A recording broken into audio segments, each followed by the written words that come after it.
Peer পদ্ধতিতে যারা চাচ্ছে না তারাই মূলত কালো টাকার ব্যবহার এবং পেশি শক্তির ব্যবহার করে নির্বাচনে জিতে আসতে চায়। সোজা সাপটা কথা, একেবারে পরিষ্কার কথা।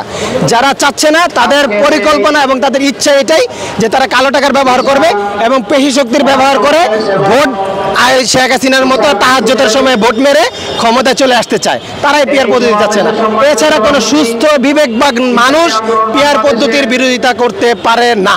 অন্তত জুলাই এই আন্দোলন, জনগণের যে আন্দোলন, এই আন্দোলনের পরে কেউ পিয়ার পদ্ধতির বিরোধিতা করুক, এটা দায়িত্ববান লোকের মতামত হতে পারে না। প্রত্যেকটা জনগণের প্রত্যেকটা ভোটের যে অধিকার, প্রত্যেকটা ভোটের যে মূল্যায়ন, এই মূল্যায়নকে নিশ্চিত করার জন্যই মূলত পিয়ার পদ্ধতি নির্বাচন।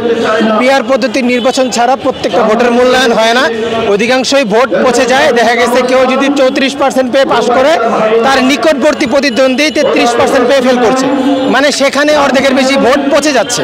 এই জন্যই আমাদের পীর সাহেব চরমনাই 2008 সাল থেকেই উনি পিয়ার পদ্ধতির পক্ষে সপক্ষে বারবার বলে এসেছেন এবং এখন বর্তমানে একটা ঢেউ উঠেছে, জোয়ার উঠেছে। জনগণ এখন পিয়ার পদ্ধতিকে আপন করে নিচ্ছে এবং সবাই, বিভিন্ন যেই জরিপগুলো দেখা যাচ্ছে 70% 80% মানুষ তারা পিয়ার পদ্ধতিতে নির্বাচন চায়, যাতে করে প্রত্যেকটা ভোটের মূল্যায়ন হয় এবং প্রত্যেকটা মানুষের যে অধিকার সেগুলো নিশ্চিত হয়।